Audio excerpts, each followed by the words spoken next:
Saya sapa lagi semuanya. Assalamualaikum warahmatullahi wabarakatuh. Alhamdulillahirabbil alamin wa bihi nasta'in ala umurid dunya waddin wassalatu wassalamu ala asyrafil anbiya'i wal mursalin wa ala alihi wa sahbihi ajma'in amma ba'd. Rabbi syrah li sadri wa yassir li amri wahlul 'uqdatam min lisani yafqahu qawli. Saya minta maaf, saya takut terhalang. Benderanya boleh nggak dipakai dulu ya. Nah, biar saya kelihatan. Yang ini juga kita ambil aja. Baik, nah saya kelihatan semuanya. Yang saya hormati Ketua dan Pengurus PIKA, PSP, SVP, VP PT Pusri Palembang yang tidak disebutkan satu persatu. Yang saya hormati Ketua dan Pengurus Persatuan Karyawati Pusri Palembang. Yang saya hormati Ketua dan Pengurus BPM Aqabah dan Ketua dan Pengurus ACMY ya, yang tidak disebutkan satu persatu. Ibu-ibu, teman-teman semua, tokoh masyarakat, para ustadzah, orang-orang salihah yang ada di sini, apa kabar semuanya? Masya Allah, kemarin saya baru sampai di Palembang dan biasanya kalau saya sampai di sini saya sekalian berkunjung ke rumah uak-uak saya, kakaknya ibu saya. Ibu saya 10 bersaudara dan banyak sekali kakak-kakak beliau yang masih tinggal di sini. Jadi saya pergi ke Palembang ini bukan hanya sekedar safari dakwah bersama dengan Maryam karena sudah libur sekolah. Assalamualaikum ya Maryam. Waalaikumsalam. Kaifa haluki ya Maryam? Kaifa anti al-yawm? Anti جيد الحمد لله. كيف أنت هنا أنت سعيدة أم كيف سعيدة في أمام الجمهور هكذا؟ نعم. لماذا أنت سعيدة جدا اليوم؟ Oh, dia bilang dia suka soalnya dia suka dakwah, dia suka ketemu ibu-ibu semua di sini. Jadi saya kata kenapa kamu senang? Oh ada Wak Nela ya, ada saudara saya. Mana Wak saya? Keluarga Umay Mali. Di mana Wak saya ya? Saya dapat kabar Wak saya ada di sini. Di mana beliau? Mana Wak saya di mana? Oh di belakang. Sini Wak, di sini juga apa-apa Wak kalau mau di depan. Nah ini ada Wak saya di sini ya ibu-ibu semua. Kan saya tadi bilang saya pulang kampung ibu-ibu. Ya, jadi saya bersama dengan Maria berkunjung juga ke rumah saudara-saudara saya dan bahagia karena berjumpa dengan teman-teman. Jadi wong kita galo ya ibu-ibu ya. Kemarin waktu adik saya Ria Ricis menikah pakai adat Palembang. Ada yang nonton nggak? Kemudian setelah menikah beliau menari tari pagar pengantin. Ini semua yang jadi pengantin harus tari pagar pengantin ya? Nggak juga. Baik, Masya Allah, hari ini adalah hari yang sangat berbahagia buat saya. Kita akan berbicara mengenai andai ini Ramadan terakhir. Saya cerita dulu boleh Bu?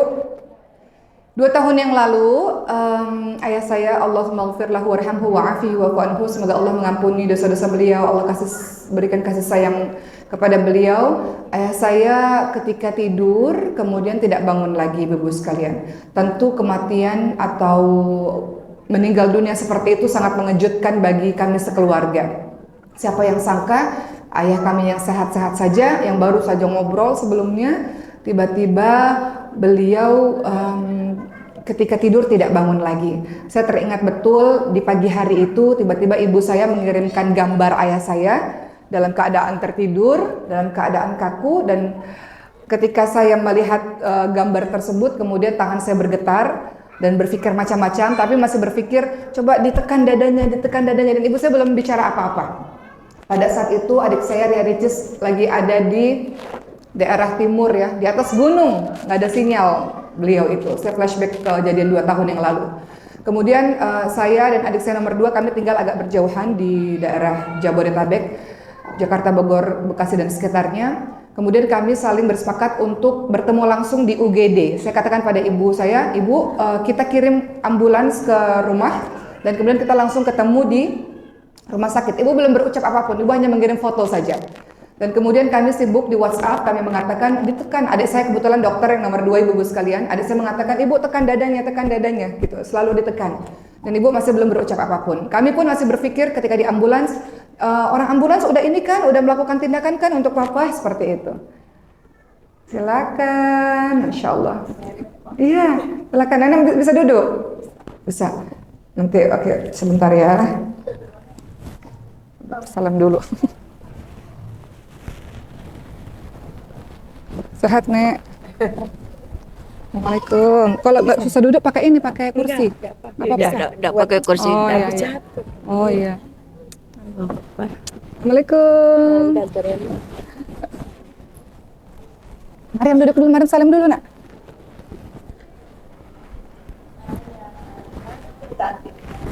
Kakak duduk.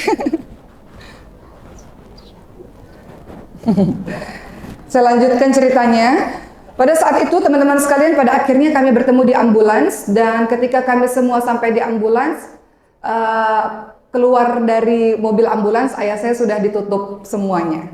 Kemudian saya katakan, kenapa ditutup? Saya mengatakan begitu, kenapa ditutup? Saya bilang. Tanpa berucap apapun, petugas rumah sakit langsung membawa ke UGD, dan saya berlari menyusul dari belakang. Suami saya sudah duluan ke dalam UGD tersebut. Barulah beberapa detik kemudian suami saya menghampiri saya dengan tangisannya yang sudah pecah, dan beliau memeluk dan mengatakan ayah saya sudah tiada. Tentu kematian itu menjadi sesuatu yang sangat mengagetkan bagi keluarga kami, teman-teman semua. Kematian ternyata tidak harus menunggu tua dulu. Kematian ternyata tidak harus menunggu sakit dulu. Kematian bisa terjadi kapanpun. Saya flashback 2 tahun lalu jadi agak sendu lagi. Kematian bisa terjadi kapanpun teman-teman semua. Tidak ada yang bisa menyangka bahwa orang yang sangat dekat, yang masih bercengkrama, lalu tiba-tiba tiada begitu saja. Allah kalau sudah berkehendak bisa berkehendak apapun. Saya pikir pada saat itu saya orang yang paling kuat teman-teman semua dan bisa menguatkan seluruh keluarga. Nyata-nyatanya ternyata saya orang yang paling lemah ketika kepergian ayah. Ketika mengetahui bahwa ayah saya meninggal, saya terduduk dan menangis terseduh-seduh, dan mulailah kami mulai berpikir secara cepat bagaimana caranya ayah ini agar bisa segera dimakamkan. Dan tentu saya menghubungi adik saya yang bernama Ria Ricis yang tidak bisa dihubungi karena tidak ada sinyal, dia di atas gunung. Tidak ada yang menyangka sama sekali bahwa hari itu, di hari Jumat adalah hari terakhir ayah kami, pada akhirnya ayah kami berpulang. Singkatnya, Masya Allah, apa yang kemudian terjadi, Allah betul-betul melakukan pertolongan yang luar biasa. Ayah saya diiringi jenazahnya, disolatkan. Ayah saya dibawa jasadnya menuju ke kubur.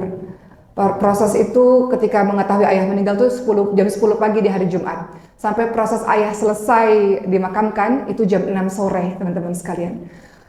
Sehari itu adalah hari yang begitu sibuk bagi kami. Dan ketika jam 6 sore sudah saatnya kami meninggal kuburan, meninggalkan makam papa. Pada saat itu hujan rintik-rintik pun turun ya. Dan kemudian adik saya masih juga belum dihubungi.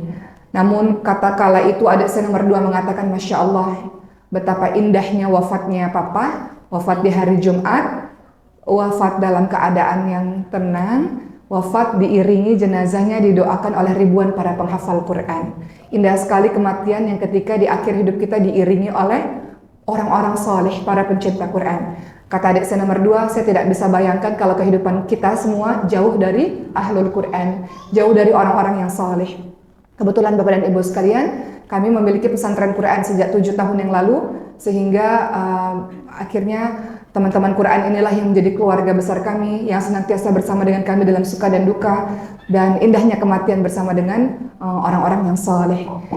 Jadi itu cerita tentang ayah kami, yang singkatnya pada akhirnya saya hubungi Ricis, baru bisa dihubungi di Isya ya, Ba'da Isya, ketika dia sudah turun dari gunung. Tiada seorang pun yang berani untuk mengatakan apa yang terjadi kepada papa, karena turun gunung itu kan perlu tenaga ya. Jadi mereka yang di gunung sana hanya bisa mengatakan jadi ada orang yang dari bawah gunung mengejar ke atas gunung untuk memberitahu, karena tidak ada sinyal kan, untuk memberitahu Ricis harus turun ke bawah gunung. Dan tidak berucap apapun, tidak ada yang berani menyampaikan kepada Ricis karena dia harus kuat untuk menuruni gunung. Sampai akhirnya dia di bawah gunung, belum orang menyampaikan apapun, di handphonenya sudah banyak notifikasi dia mendengar ayahnya meninggal dunia di sosial media. Karena mulai munculnya tung gitu ya di handphone bunyi, dan keesokan harinya dia baru menuju ke kubur ayahnya. Nah, sesuai tema hari ini teman-teman sekalian, andai ini Ramadan terakhir kita. Ketika hari pertama Ramadan, saya menyampaikan kepada teman-teman di pesantren, karena kalau saya tidak safari dakwah, kami biasanya sholat tarawih di pesantren. Kemudian saya meneteskan air mata dan saya katakan, Masya Allah, maha baik Allah karena telah memberikan kesempatan kepada kita semua untuk bertemu lagi dengan Ramadan. Dikala ayah kita atau orang-orang yang kita cintai, atau selama Covid kemarin, banyak orang-orang sekitar kita yang pergi terlebih dahulu. Allah tidak berikan kesempatan, teman-teman sekalian. Kullu nafsin dha'iqatul maut. Setiap yang bernyawa itu akan mati dan kita tinggal menunggu giliran kita saja. Namun maha baik Allah, Allah masih izinkan kita semua untuk bertemu lagi dengan Ramadan. Seolah-olah Allah ingin mengatakan kepada kita semua, untuk teman-teman, Allah ingin katakan masih ada kesempatan untuk kita semua untuk beramal saleh, masih ada kesempatan bagi kita semua untuk kembali bertobat kepada Allah Subhanahu wa taala. Makanya Rasul katakan, teman-teman semua, celakalah bagi orang-orang yang ketika berlalu bulan suci Ramadan namun dia tidak mendapatkan ampunan dari Allah Subhanahu wa taala. Sebelum hari ini saya membicarakan mengenai perkara taubat, teman-teman sekalian, izinkan saya kembali mengingatkan kepada teman-teman semua tentang perkara kematian. Maria mau di sini atau mau di bawah? Di sini. Ada seorang Ansor yang bertanya kepada Rasul, "Ya Rasulullah, siapakah orang yang paling baik?" Maka Rasul menjawab, orang yang paling baik adalah orang yang paling baik akhlaknya. Ketika dia salat itu mempengaruhi akhlaknya menjadi akhlak yang baik. Ketika dia hafal Quran itu mempengaruhi akhlaknya sehingga dia buat baik. Siapakah orang yang paling pandai? Maka Rasul menjawab, orang yang paling pandai adalah orang yang senantiasa ingat mati dan mempersiapkan bekal kematiannya. Maka sejatinya teman-teman semua, kita ini sejatinya sedang menunggu pertemuan dengan Allah Subhanahu wa taala. Orang yang cerdas adalah orang yang senantiasa ingat mati. Kalau orang sudah ingat mati, dia akan menumbuhkan sifat-sifat lainnya. Kalau orang sudah ingat mati, pasti yang pertama, dia akan berusaha melakukan ibadah sebaik mungkin yang dia bisa. Kata Rasulullah ketika ditanya, "Ya Rasul, bagaimana cara supaya kita sholat dengan khusyuk?" Maka Rasul mengatakan, engkau berpikir atau engkau ibadah seolah-olah itu ibadah terakhirmu. Bulan Ramadan, bagaimana bisa menjalankan Ramadan dengan baik? Engkau berpikir, andai ini Ramadan terakhirmu. Bagaimana sholat dengan baik? Nanti sebentar lagi zuhur, ibu-ibu sekalian. Andaikan dokter bisa mengatakan ibu terkena penyakit yang sangat parah, mungkin usia bertahan kehidupan ini hanya 4-5 jam saja. Pasti dalam waktu 4-5 jam ini kita banyak bertaubat kepada Allah, betul? Kita pasti ibadah dengan khusyuk kepada Allah. Nggak mungkin 4-5 jam ini kita gunakan untuk bertengkar dengan orang. Nggak mungkin 4 atau 5 jam ini kita gunakan untuk melakukan berbagai macam perbuatan dosa. Nggak mungkin. Pasti banyak menangis, banyak bertaubat kepada Allah, banyak salat dan salatnya khusyuk, berdoa kepada Allah dengan doa yang khusyuk. Tapi handphone yang itu dipakai enggak? Mariam izin dulu, nggak apa-apa sayang. Boleh jalan dulu sama kami Miftah. Kursinya boleh diambil sebentar dari rumah di tengah. Ya, panitia mohon izin.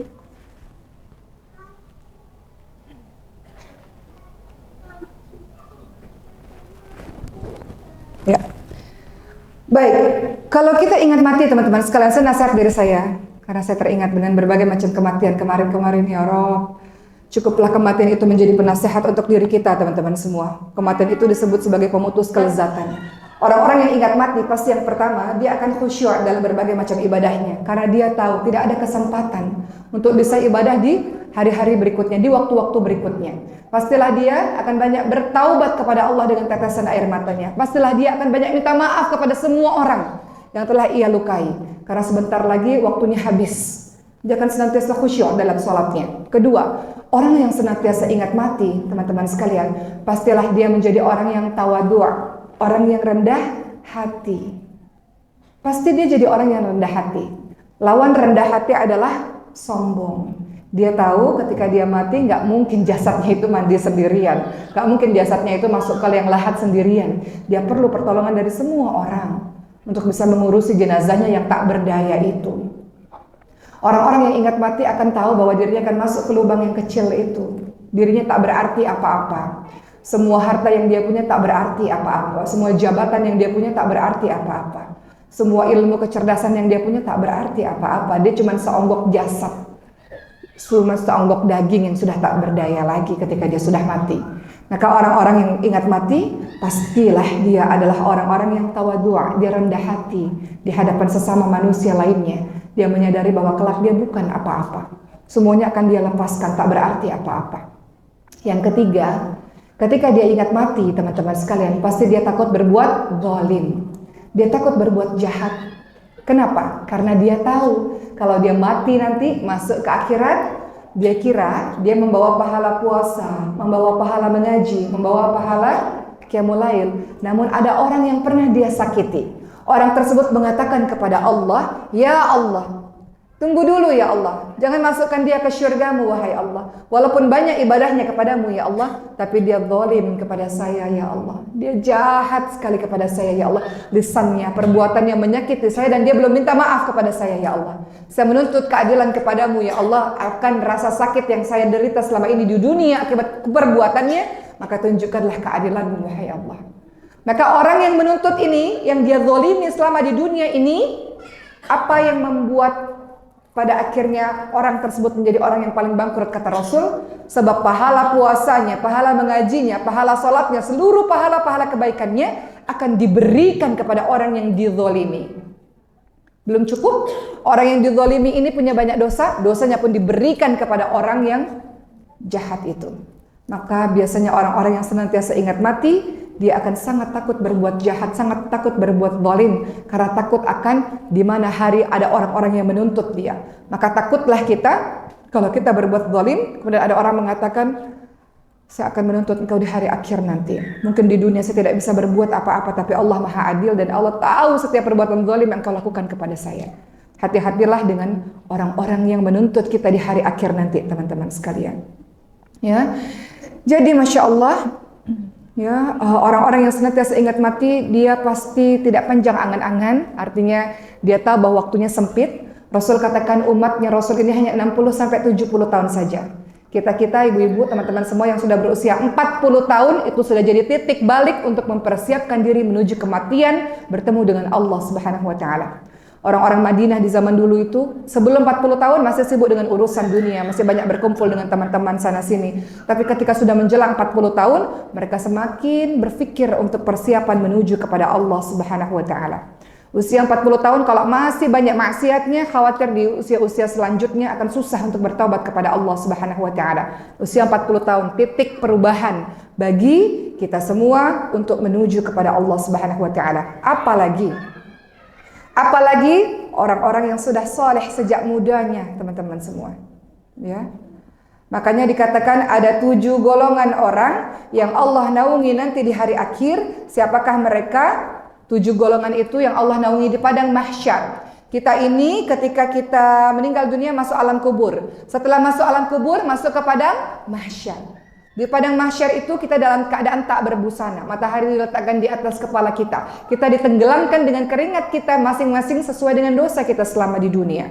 Semua orang tidak memperhatikan aurat orang lain. Semua sibuk dengan urusannya sendiri. Apa yang aku peroleh setelah ini ya Rabb? Sibuk melihat ke atas apa? Menunggu akan apa yang Allah lakukan untuk dirinya di kemudian hari. Maka ada 7 golongan orang yang Allah naungi dia, yang Allah berikan pertolongan kepadanya. Siapakah dia? Pemimpin yang adil. Pemuda-pemudi yang tumbuh dalam ketaatan kepada Allah. Orang-orang tua, kalau dia bertaubat kepada Allah, wajar. Orang tua kalau sudah bertaubat, orang tua kalau sudah dekat kepada Allah, wajar. Istilahnya tinggal menunggu waktu bertemu dengan Allah, wajar. Yang nggak wajar itu sudah tua tapi tak bertaubat, itu nggak wajar. Ya. Sudah berusia tapi banyak maksiat, itu nggak wajar, nggak ingat usianya, nggak ingat bahwa uban-uban itu penanda bahwa sebentar lagi akan bertemu dengan Allah Subhanahu wa taala. Namun Rasul katakan ada orang-orang yang Allah naungi di padang mahsyar. Siapa dia? Pemuda-pemudi yang tumbuh dalam ketaatan kepada Allah. Kalau anak-anak muda saleh itu hebat ibu-ibu sekalian. Orang tua saleh itu biasa karena orang tua pun sudah tidak punya kekuatan untuk berbuat maksiat, betul? Tapi anak-anak muda masih kuat. Fisiknya masih kuat, dia bisa berbuat apa saja. Melangkah menuju ke berbagai macam tempat juga bisa. Melakukan apa saja juga bisa. Potensi kebaikan dan potensi kejahatan sama besarnya. Dia bisa melakukan apapun yang dia mau. Tapi dia pilih ya dirinya di masa mudanya untuk beribadah kepada Allah Subhanahu wa taala.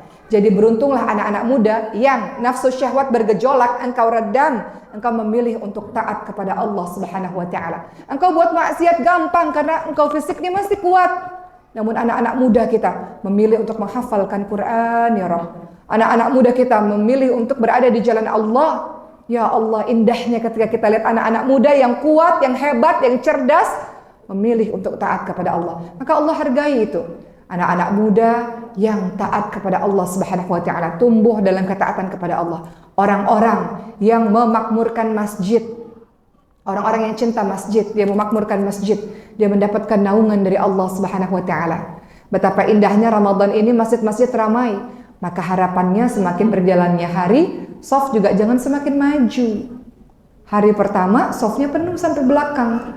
Sudah 10 hari kedua makin maju softnya. Memang sih kita perlu kemajuan dalam bulan Ramadan, tapi bukan kemajuan soft. Ya Bu, terus 10 hari ketiga udah sibuk buat kue, makin sepi lagi. Padahal 10 hari ketiga itu di dalamnya ada salah satu hari yang akan Allah turunkan malam kemuliaan Lailatul Qadar. Yang kalau kita beribadah di dalamnya seperti beribadah 83 tahun atau 84 tahun. Yang keempat, orang-orang yang bertemu dan berpisah karena Allah Subhanahu wa taala, mencintai dan membenci karena Allah Subhanahu wa taala. Kemudian yang kelima adalah orang-orang yang bersedekah lillah karena Allah Subhanahu wa taala. Keenam, orang-orang yang ketika diajak berzina, dia katakan saya takut kepada Allah Subhanahu wa taala. Dia saling mencintai, ada kesempatan untuk berbuat zina atau berbuat lebih daripada itu. Namun salah seorang dari mereka mengatakan tidak, saya takut kepada Allah Subhanahu wa taala. Dia tinggalkan orang yang dicintai padahal ada kesempatan untuk berzina, dia tinggalkan karena Allah, Allah hargai itu. Dia tahan nafsu syahwatnya karena Allah, Allah hargai itu, maka Allah berikan pertolongan di hari akhir di padang mahsyar. Dan ketujuh, orang yang senantiasa menangis dalam kesendiriannya karena takut kepada Allah Subhanahu wa taala. Mengingat atas dosa-dosanya, ya Allah, betapa banyak kebodohan yang aku lakukan selama ini, ya Allah. Menjadi seorang hamba-Mu banyak lalainya, ya Allah, banyak malasnya, ya Allah, banyak menunda-nundanya, ya Allah, banyak durhakanya kepadamu, wahai Allah.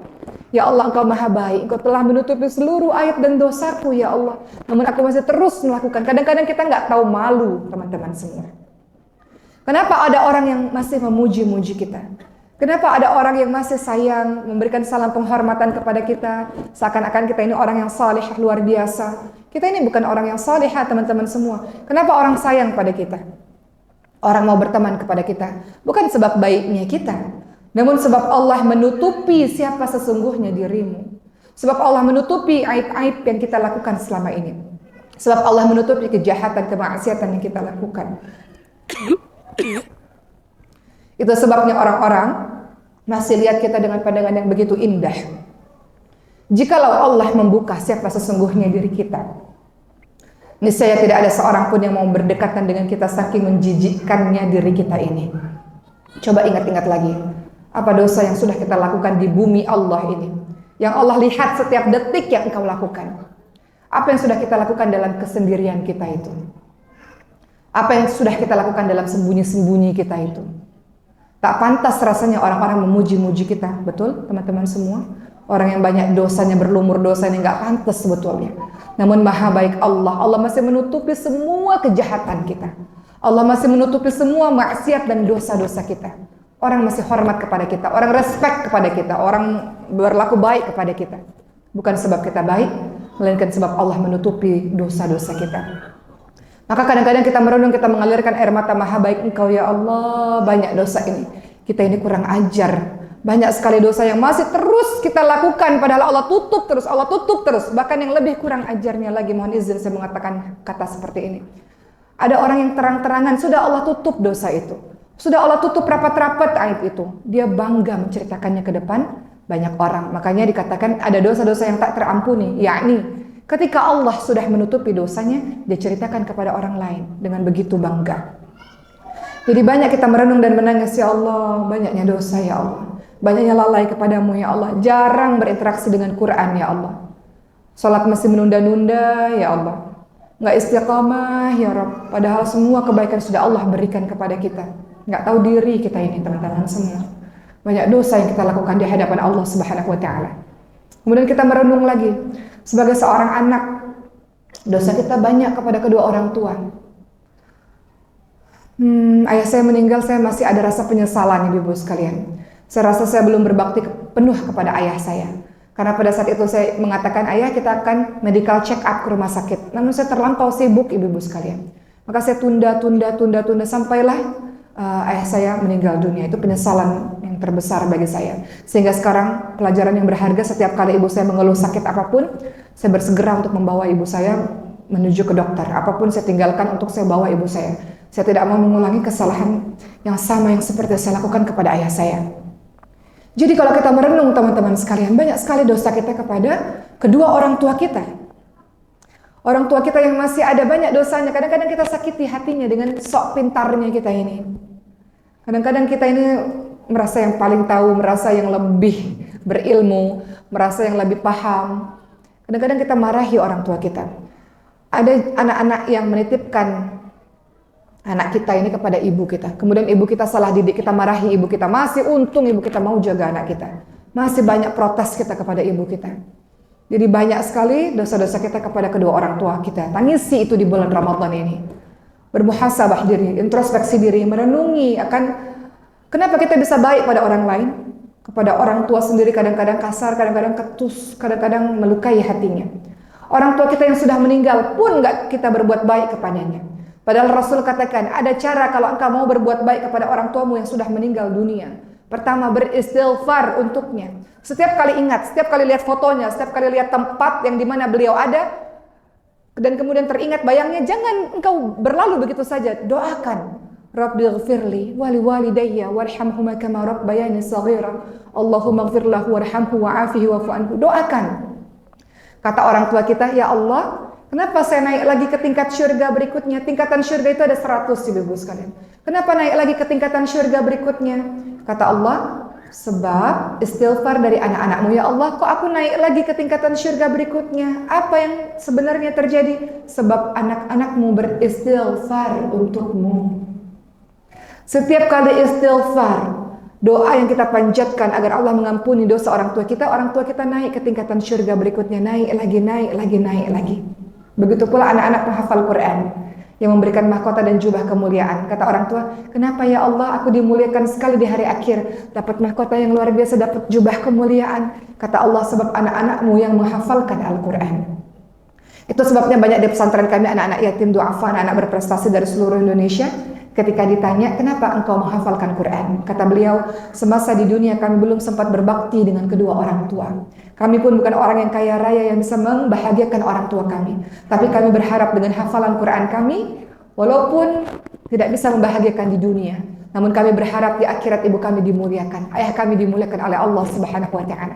Jadi banyak anak-anak yang menghafalkan Quran disebabkan karena ingin berbakti kepada kedua orang tuanya. Ibu saya umurnya 59 tahun. Tahun ini 60 tahun, ibu-ibu sekalian. Ibu saya menghafalkan Quran.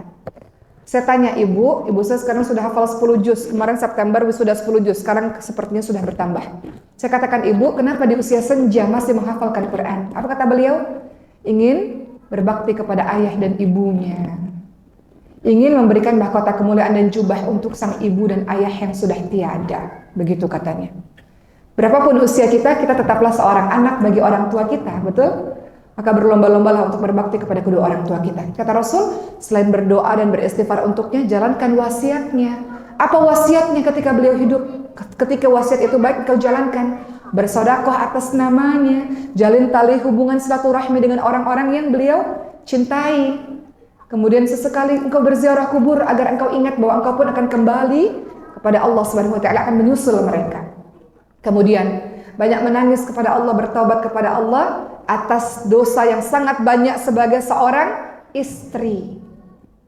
Banyak nggak dosa kita, Bu? Kalau mau jujur, merenungi. Kadang-kadang kita bilang, suami saya begitu begini. Padahal tidak ada asap kalau tidak ada api. Pasti ada sebab kesalahan kita juga. Kadang-kadang kita gampang menunjuk seseorang, kamu salah. Padahal ada andil kesalahan kita juga. Kita minta ampun kepada Allah kalau kita jujur dengan hati yang direndahkan di hadapan Allah. Kalau kita akui, pasti banyak kesalahan kita dengan suami kita. Kadang-kadang kita lawan suami kita. Kadang-kadang kita bernada tinggi dengan suami kita. Kadang-kadang kita bermuka masam. Kadang-kadang kita tidak mau melayaninya, tidak mau membersamainya. Banyak dosa kita kepada suami kita. Kadang-kadang kita banyak menuntut, padahal diri kita pun juga banyak kurangnya, banyak salahnya. Kemudian kita merenung kepada Allah, kita menangisi dosa-dosa kita. Ya Allah, ini paling banyak nih. Dosa kita kepada anak-anak kita. Banyak dosanya? Banyak. Banyak sekali. Akibat kebodohan kita, kurang ilmunya kita, kurang sabarnya kita. Kita kadang-kadang marahi anak-anak kita yang suci itu tanpa adil. Kita marahi, kita kesal kepada ayahnya, atau kita kesal kepada orang lain, kita marahi anak-anak kita. Kadang-kadang kita justru mengatakan hal-hal buruk itu keluar dari lisan kita. Padahal kullu kalam ad-du'a. Semua perkataan adalah doa. Perkataannya orang tua adalah doa. Kita katakan anak nakal, doa itu. Orang tua tidak pernah boleh mengatakan hal-hal negatif seperti itu kepada anak-anaknya. Wahai ibu, bertaubatlah kepada Allah Subhanahu wa taala yang dengan kalammu, dengan kata-katamu lah yang menyebabkan anakmu seperti itu. Anak bodoh, anak nakal, anak kurang ajar. Kenapa seorang ibu yang solehah sanggup mengatakan hal yang seperti itu? Anak-anakmu tidak nakal, anak-anakmu tidak bodoh, hanya engkau saja yang kurang sabar dalam membersamainya. Engkau yang kurang tepat dalam mendidiknya, engkau yang kurang ilmu dalam mengasuhnya. Bertaubatlah kepada Allah, wahai diri saya berbicara untuk diri saya dan diri kita semua yang belum totalitas sepenuhnya menjadi ibu yang baik untuk anak-anak kita. Semua anak-anak, kata Rasul, lahir dalam keadaan fitrah, lahir dalam keadaan tunduk patuh kepada Allah. Hanya orang tuanya lah yang menjadikan dia yang lain-lain. Dengan ketidaksabaran kita cubit dia, kita pukul dia, kita marahi dia dengan nada-nada tinggi. Tanpa kita sadar, kitalah yang justru membuli anak-anak kita. Tanpa sadar, kitalah yang justru membuat anak-anak kita menjadi tidak percaya diri. Oh, aku bodoh, aku memang bodoh. Oh, aku tidak bisa apa-apa, aku anak kurang ajar. Dia akan jadi seperti itu sebab kata-katamu sendiri, wahai para ibu. Jadi bertobatlah kepada Allah, minta kepada Allah bimbingan. Anak-anak ini titipan Allah, teman-teman semua. Saya banyak melakukan safari dakwah kemana-mana. Ibu-ibu tahu banyak doa yang diminta, yang di request untuk doa bersama-sama. Doa apa? Doa ingin punya keturunan. Salah satunya. Saya yakin ada di antara ratusan orang ini, ada yang Allah belum berikan keturunan dalam rumah tangganya.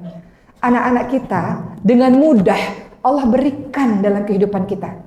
Bersyukurlah kepada Allah dengan cara mendidik dia dengan baik. Mungkin orang-orang yang lain yang belum punya anak itu lebih soleh dibanding dengan diri kita. Orang-orang yang belum punya anak itu lebih banyak salat malamnya dibanding dengan diri kita. Lebih banyak baca Qur'annya dibanding diri kita. Namun Allah memberikan anak-anak itu kepada kita. Maka bersyukurlah kepada Allah dengan cara jadikan anak-anak itu pejuang agama Allah Subhanahu wa taala. Jadikan anak-anak itu kenal kepada Tuhannya. Dia boleh jadi apapun silahkan, tapi ada Quran di dadanya yang kita tanamkan sejak dini. Dan ibu-ibu tahu betapa banyak ibu-ibu di luar sana yang punya anak, yang anaknya tidak sesehat anak-anak ibu-ibu semua. Anak-anak mereka terbaring, gak bisa bangun. Banyak kan anak-anak di luar sana yang Allah berikan berkebutuhan khusus, kelainan langka. Anak saya kelainan langka, alhamdulillah ala kulli hal, yang keempat. Sehingga saya akhirnya bertemu dengan ibu-ibu hebat yang luar biasa. Yang anaknya gak bisa bangun, Bu. Anaknya angkat kepala saja gak bisa. Apa kata ibu-ibu itu? Terkadang saya melihat banyak anak-anak menangis, banyak anak-anak berlari ke sana kemari. Ketahuilah, kata mereka, saya bergabung dalam komunitas ibu-ibu kelainan langka. Anak-anak yang engkau marahi itu sebab tangisannya. Anak-anak yang engkau marahi itu sebab aktifnya ke sana kemari. Itulah yang kami rindukan selama ini. Anak kami tidak bisa menangis. Anak kami tidak bisa bergerak seperti anak ibu-ibu semua. Terkadang apa yang kau marahi kepada anak-anakmu itu, itulah yang dirindukan oleh sebagian ibu di luar sana. Mau anak ibu ditukar dengan anak-anak yang tak berdaya itu. Maka bagaimana caranya? Bersyukurlah kepada Allah. Allah berikan anak-anak itu sehat kepada kita, ibu-ibu sekalian. Allah berikan anak-anak itu bisa bergerak ke sana kemari, dia bisa berbicara, dia cerdas, dia menangis, dia sehat. Dia menangis itu tanda dia sehat. Banyak ibu-ibu merindukan suara tangisan anak-anaknya, ibu-ibu semua. Saya berkata begitu karena saya mengalaminya, jadi saya tahu rasanya. Jadi, saya ingin menyampaikan kepada kita semua teman-teman sekalian, bulan Ramadan ini bulan kita bermuhasabah diri. Terlalu banyak dosa kita. Kata Rasul, saya diperlihatkan oleh Allah syurga dan neraka. Andaikan kalian, wahai para sahabat, mengetahui apa yang aku lihat, pastilah kalian lebih banyak menangis dibanding banyak tertawa. Pertemuan dengan Allah itu sebentar lagi, nggak lama kok ibu-ibu sekalian, sebentar lagi. Ibu saya selalu mengatakan, ibu saya selalu bilang, ibu saya, Allah uji kami dengan banyak penyakit-penyakit yang tidak biasa dalam keluarga kami, ibu sekalian. Ibu saya ada autoimun yang menyebabkan kulitnya melepuh seluruh tubuhnya. Namun alhamdulillah sekarang membaik dari hari ke hari, sudah 15 tahun lamanya. Beliau katakan, beliau selalu bilang kain kafan ada di sini, di lemari ini, nanti dikubur, siapkan di lahan pesantren itu ada kuburan untuk kita semua.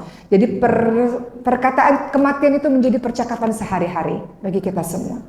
Terbukti persiapan ibu saya dengan kain-kain kafan itu dipakai ketika ayah kami meninggal mendadak. Jadi bulan suci Ramadan bukan bulan yang kita banyak bercanda-canda. Tertawa silahkan, namun kita harus tahu semakin bertambahnya hari, semakin dekat pertemuan kita dengan Allah Subhanahu wa Ta'ala. Semakin dekat pertemuan kita dengan Allah, dan kita ingin sekali wafatnya kita ini, kita dipanggil oleh Allah dengan kalimat ya ayatuhan nafsul mutmainnah irji'i ila rabbiki radiyatan mardiyah fadkhuli fi ibadi wadkhuli jannati.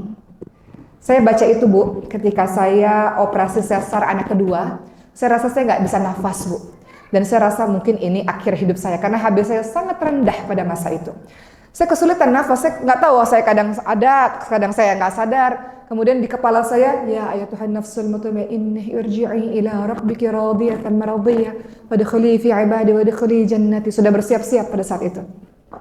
Apakah ini akhir hidup saya ya Allah? Dan saya ingat kata-kata itu, wahai jiwa-jiwa yang tenang, kembalilah kepada Allah dengan hati yang ridha dan diridhai oleh Allah. Masuklah ke dalam golongan hamba-hamba Allah dan masuklah ke dalam syurganya Allah. Kita ini sebentar lagi bertemu dengan Allah. Bagi orang-orang beriman, pertemuan dengan Allah itu pertemuan yang menggembirakan karena bertemu dengan Sang Kekasih, betul? Bagi orang-orang beriman, nanti malaikat akan menyambutnya dengan kalimat salamun alaikum bima sabartum. Salam sejahtera atas kesabaranmu selama di dunia. Alhamdulillah engkau begitu sabar di dunia. Sabar dengan ujian-ujian yang Allah berikan. Sabar dalam beramal salih. Sabar dalam meninggalkan maksiat. Maka salam untuk orang-orang yang sabar. Silahkan masuk ke dalam syurga. Dan engkau berada di dalam syurga selama-lamanya. Tidak ada air mata lagi, tidak ada sakit lagi, tidak ada susah lagi. Berkumpul bersama dengan orang-orang yang kita cintai selama-lamanya. Namun bagi orang-orang yang masih bermaksiat, masih durhaka kepada Allah, masih banyak dosa-dosa yang kau lakukan tanpa rasa malu di hadapan Allah Subhanahu wa Ta'ala, kematian itu merupakan malapetaka terbesar untuk dirimu. Maka Sayyidina Uthman bin Affan ketika melewati perkuburan selalu menangis terseduh-seduh. Kemudian para sahabat bertanya, kenapa wahai Sayyidina Uthman kau menangis terseduh-seduh? Kata beliau, ini adalah tempat yang pertama kali yang menentukan nasib kita. Kalau masuk alam kubur, engkau mendapatkan azab kubur yang dahsyat, maka selanjutnya hidupmu akan semakin sulit. Di padang mahsyar engkau sulit, titian sirat engkau juga akan sulit, dan masuk neraka yang sulit selama-lamanya. Tapi kalau di alam kubur engkau sudah mendapatkan nikmat kubur, maka selanjutnya akan lebih mudah untuk dirimu. Sayyidina Uthman yang saleh saja masih takut, teman-teman semua. Takut akan apa amal-amal yang dilakukan tidak diterima oleh Allah Subhanahu wa Ta'ala. Takut bahwa salatnya, puasanya tidak bernilai di hadapan Allah. Dan terus berharap agar Allah menerima seluruh amal-amal. Makanya orang-orang saleh di zaman dulu, pasca Ramadan, setelah Ramadan 6 bulan lamanya berdoa bersungguh-sungguh, ya Allah terimalah ya Allah salat kami ya Allah, terimalah ya Allah puasa kami ya Allah, terimalah ya Allah bacaan Quran kami ya Allah. Dan saya kalau boleh jujur, biasanya di akhir tausiah, di akhir ceramah, saya bilang kepada ya Allah, ya Allah terimalah ya Allah. Apa yang saya lakukan ini, dakwah ini ya Allah, semoga engkau nilai sebagai sebuah amal saleh. Kalau nggak diterima ya Allah Bu, amal ibadah yang ibu lakukan capek saja, betul? Kalau kita nggak diterima oleh Allah ya Allah, betapa meruginya kita. Maka yang paling penting adalah Allah terima amal-amal saleh kita. Ada orang puluhan tahun salat nggak diterima salatnya di hadapan Allah Subhanahu wa Ta'ala. Maka kita berdoa kepada Allah agar di bulan Ramadan ini Allah terima seluruh ibadah-ibadah kita. Apa ciri-ciri ibadah diterima ibadah diterima di bulan suci Ramadan? Ciri-ciri ibadah kita diterima oleh Allah di bulan suci Ramadan adalah setelah Ramadan masih istiqamah. Setelah Ramadan masih qiyamul lail sama. Setelah Ramadan masih baca Quran sama. Setelah Ramadan lanjutkan puasa-puasa sunnahnya. Setelah Ramadan kau jadi orang yang lebih baik. Itu tanda amal ibadahmu di Ramadan diterima oleh Allah. Sama seperti orang yang haji atau umrah. Dikatakan haji mabrur, haji yang diterima adalah ketika ba'da haji. Setelah melakukan ibadah haji, engkau jadi orang yang saleh, jadi orang yang taat. Ibadah-ibadahmu engkau tetap terus lakukan dengan istiqamah. Itu yang disebut haji yang mabrur atau umrah yang mabrur. Begitulah dengan kita teman-teman semua. Jadi bulan suci Ramadan ini hendaknya kita semakin mendekatkan diri kepada Allah. Dan Rasul katakan, hiduplah engkau seperti orang asing yang tinggal di negeri asing. Yang dia lakukan adalah hatinya tidak bergantung kepada dunia. Hatinya nggak bergantung kepada dunia. Kalau diberikan kesenangan oleh Allah, alhamdulillah. Bukan kesenangan yang berlebih-lebihan, karena dia tahu hari ini senang, besok sedih. Hari ini tawa, besok pasti menangis. Begitulah Allah menggilirkan kehidupan kita selama di dunia. Kalau lagi sedih, jangan engkau merasa paling sedih sedunia. Sedih itu nggak selama-lamanya kok. Pasti ada ujungnya. Kau akan bahagia pula. Seperti hujan badai. Setelah itu kan ada pelangi. Jadi hatinya nggak bergantung kepada dunia, hatinya tenang. Diberikan oleh Allah kesenangan, alhamdulillah. Diberikan oleh Allah kesedihan, alhamdulillah ala kulli hal. Segala puji bagi Allah untuk semua keadaan. Tingkatan orang kalau dapat musibah yang pertama dia marah. Kenapa ya Allah? Kenapa engkau melakukan itu kepadaku ya Allah? Aku apalagi ya Allah? Aku sudah sholat, aku mengikuti perintahmu. Kenapa ya Allah? Apa dosaku ya Allah? Tingkatan orang yang marah. Padahal setiap kali Allah berikan ujian, itulah yang terbaik untukmu. Ketika Allah anugerahi saya anak dengan kelainan langka, siapa sangka dari miliaran manusia Allah pilih saya salah satunya untuk mendapatkan anak dengan kelainan langka itu, ibu-ibu sekalian. Yang tiap hari kami berjuang untuk pengobatannya. Maka saya katakan, ya Allah, anak ini adalah guru bagi saya. Guru apa? Guru kesabaran. Guru bersyukur. Dulu ngeliat anak bisa jalan, ya biasa aja, normal, setiap anak juga berjalan. Ternyata berjalan itu adalah kasih sayang dari Allah. Anak saya bisa berjalan setelah ratusan terapi dengan tetesan air mata dan jeritan kesakitannya, ibu-ibu sekalian. Guru kesabaran, guru ketangguhan, guru bertawakal kepada Allah. Kita kalau bersandar pada diri sendiri aja, kalau Allah kasih ujian gak sanggup. Tapi kalau bersandar kepada Allah, ya Allah capek ya Allah, sedih ya Allah, gak kuat ya Allah. Allah tempat bersandar, gak akan kenapa-napa kita. Kata Allah, wala tahinu wala tahzanu wa antumul a'launa in kuntum mu'minin. Jangan engkau lemah, jangan engkau sedih. Sesungguhnya engkau ditinggikan derajatnya oleh Allah kalau engkau orang-orang yang beriman. Orang beriman itu enggak takut berlebihan.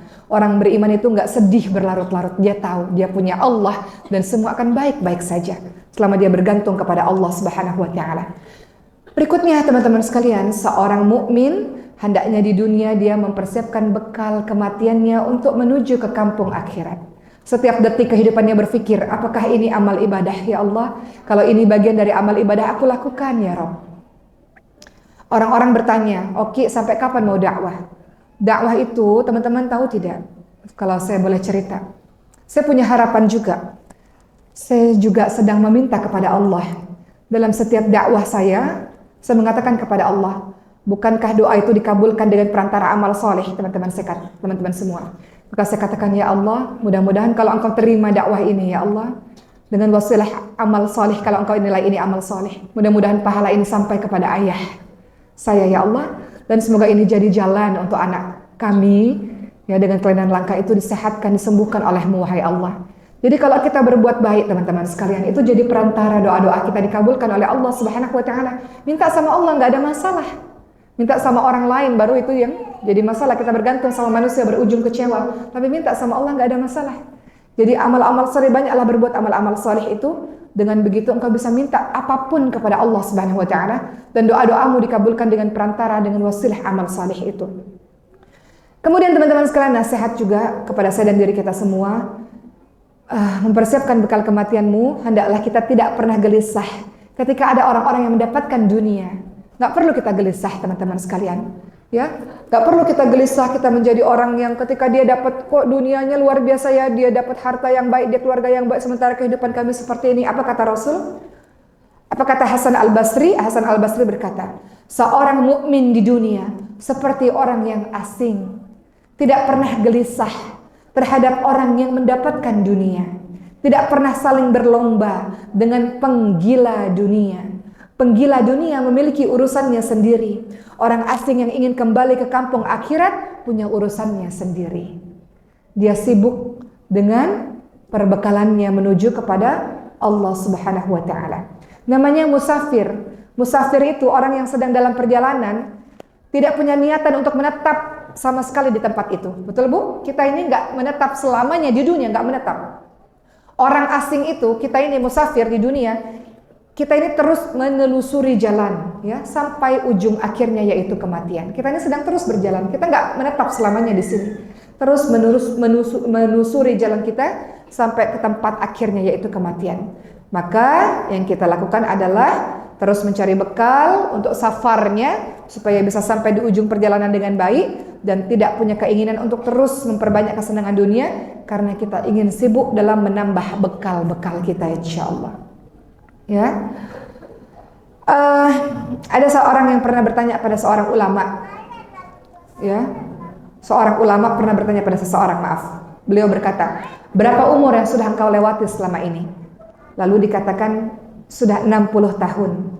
Selama 60 tahun ini engkau sedang berjalan menuju kepada Rabb-Mu dan sebentar lagi engkau akan sampai dalam perjalananmu." Kemudian orang itu menjawab, "Inna lillahi wa inna ilaihi raji'un." Segala sesuatu kepunyaan Allah dan akan kembali kepada Allah. Lalu ditanya lagi, "Apakah engkau tahu kalimat tersebut?" Lalu mengatakan, sesungguhnya kalimat itu, sesungguhnya maknanya adalah sesungguhnya aku adalah hamba di sisi Allah dan aku akan kembali kepada Allah. Siapa saja yang mengetahui Allah itu memiliki hamba dan akan kembali kepada Allah, maka tentu dia akan tahu bahwa hidupnya akan berakhir. Kalau dia tahu hidupnya akan berakhir, tentu dia tahu bahwa dia akan ditanya. Kalau dia tahu bahwa dia akan ditanya, maka tentu dia akan mempersiapkan semua jawaban-jawaban yang akan ditanya itu. Ya, silakan teman-teman semua, hendaklah kita mempersiapkan apapun yang Allah akan tanyakan di hari akhir nanti. Jasadmu, badanmu kau pergunakan untuk apa? Ilmu yang Allah sudah berikan kepadamu kau pergunakan untuk apa? Kesehatan yang Allah berikan kepadamu kau gunakan untuk apa? Hartamu kau gunakan untuk apa? Waktu yang Allah gunakan kau gunakan untuk apa? Persiapkan semua jawaban-jawaban itu nanti ketika engkau ditanya di hari akhir. Maka dikatakan, hendaklah beramal baik di sisa-sisa umurmu itu, maka engkau akan diampuni kesalahan-kesalahanmu yang telah lalu. Karena jika engkau masih berlaku atau masih melakukan perbuatan buruk di sisa umurmu, engkau akan disiksa karena kesalahanmu yang dulu juga dengan sisa umurmu yang ada. Maka teman-teman sekalian, orang-orang yang sudah meninggal dunia itu, dia akan berkata dengan penuh penyesalan dalam surah Al-Fajr ayat 24, dia berkata, yaqulu ya laitani qaddamtu li hayati. Duhai Allah, alangkah baiknya kiranya dulu di dunia aku mengerjakan amal-amal saleh untuk hidupku ini. Menyesal dia ibu-ibu sekalian. Juga dalam surah Al-Munafiqun ayat 10, ya Allah, andaikan engkau tunda kematianku, ya Allah, aku pasti bersedekah, ya Allah, aku pasti beramal saleh, ya Allah. Hanya saja orang-orang yang mati itu sudah terlambat, sudah selesai waktunya, tinggal menunggu hari pembalasannya. Maka di akhir ceramah saya ibu-ibu sekalian, ya, dalam surah Al-Hasyr ayat 18 Allah katakan, wahai orang-orang yang beriman, bertakwalah kepada Allah dan hendaklah setiap diri memperhatikan apa yang telah diperbuatnya untuk esok hari di hari akhirat. Bertakwalah kepada Allah, sesungguhnya Allah Subhanahu wa taala mengetahui apapun yang engkau kerjakan. Mudah-mudahan apa yang saya sampaikan ini ada manfaatnya untuk kita semua, ibu-ibu sekalian, sehingga kita bisa kembali kepada Allah dengan hati yang tenang karena bertemu dengan Sang Kekasih. Rasul beristighfar 70 sampai 100 kali. Padahal Rasul sudah dijamin masuk syurga, masih terus bertaubat kepada Allah Subhanahu wa taala. Maka kita pun juga begitu. Kita mau jadi orang baik, mau jadi orang baik, ya Allah, sungguh ya Allah. Mau jadi hamba-Mu yang lebih baik ya Allah. Mau jadi anak yang baik untuk orang tua kita. Mau jadi istri yang baik ya Allah, mau ya Allah. Sungguh ya Allah, berikan kekuatan untuk jadi istri yang baik itu, istri yang sabar itu. Mau jadi ibu yang baik untuk anak-anak kita ya Allah. Mau jadi orang yang hidupnya baik-baik di sisa-sisa usia kami ini ya Allah. InsyaAllah semoga Allah Subhanahu wa taala memberikan kita kemampuan untuk terus istiqamah berbuat baik. Alhamdulillah. Baik ibu-ibu sekalian, saya mau menayangkan satu buah video yang mungkin sebagian ibu-ibu sudah pernah melihat video ini. Ini adalah langkah kita untuk berbuat baik, langkah kita untuk bermanfaat bagi orang lain. Anak-anak ini menghafalkan Quran. Mereka ada yang yatim, ada yang piatu, ada yang duafa, ada yang sangat miskin, ya, nggak punya orang tua. Ada anak-anak yang berprestasi juga luar biasa, mereka hafal Quran. Mereka melanjutkan perjuangan dakwah ini dan mereka dibantu oleh para donatur-donatur yang luar biasa. Kita lihat video ini sekali lagi dan kita berharap agar Allah menganugerahi anak-anak kita juga menjadi pencinta Quran. Kita lihat video ini, silahkan.